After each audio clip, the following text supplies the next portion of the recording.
8వదిగా మనం చూస్తే నీతి కొరకు హింసించబడేటటువంటి వారు.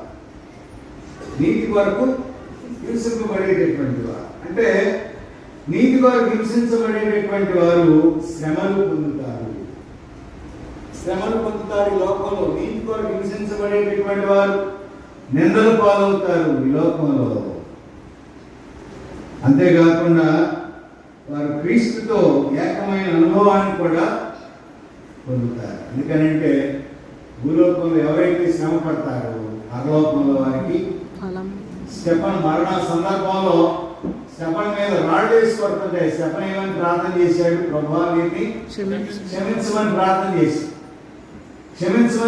చేస్తే క్రిస్టియన్ డాక్ట్రిన్ లో మరి స్టెఫన్ గురించి తెలియచెప్పబడినటువంటి మాటలు ఏంటంటే, ఇక్కడ మరణించినటువంటి స్టెఫను పరలోకానికి వెళ్తే పరలోకంలో యేసు ప్రభువారు నిలవబడి ఆయన దూతల చేత స్టెఫను ఆహ్వానించబడ్డాడు. ఇది ఒక డాక్ట్రిన్ లో తెలియచెప్పబడినటువంటి మాట.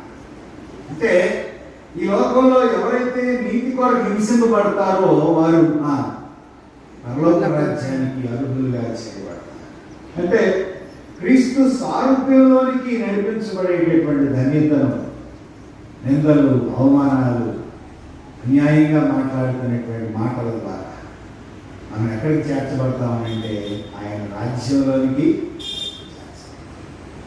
అపోస్తలుల గ్రంథం 18వ అధ్యాయం 24 నుంచి 28 వరకు మనం గమనించగలిగినట్లయితే యేసుక్రీస్తును పోలి నడుచుకున్నటువంటి మరి పౌలు యొక్క స్థితిని మనం జ్ఞాపకం చేసుకుంటూ ఉన్నప్పుడు, పౌలు ఆత్మను రక్షించడమే కాకుండా వాక్యాన్ని బోధిస్తూ స్థానికంగా అనేకమైన సంఘాలను కట్టినట్లుగా మనం చూస్తున్నాం. లేకపోతే సువార్త పరిచయం కానివ్వండి, లేకపోతే ప్రత్యేకమైనటువంటి ఒక మిషనరీ యాత్ర, దండయాత్ర అనండి. ఇది 3వ దండయాత్ర.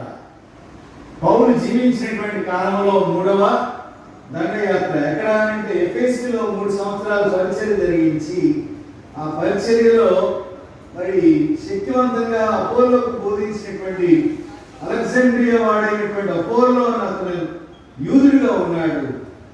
ఇతడు జ్ఞానిగా తత్వశాస్త్రవేత్తగా ఉన్నటువంటి ఈ పట్టణానికి వచ్చినప్పుడు మరి అపోలో చాలా పేరు ప్రఖ్యాతులు గాంచినటువంటి వాడిగా ఉన్నాడు. అటువంటి సందర్భంలో ధర్మశాస్త్ర గ్రంథాన్ని గురించినటువంటి విషయాన్ని అపోలో తెలిసినటువంటి వాడిగా ఉన్నాడు. కాబట్టి అతడు ప్రభు మార్గం విషయమై మరి పౌలు ద్వారా బోధించబడినప్పుడు అతడు మొట్టమొదటిగా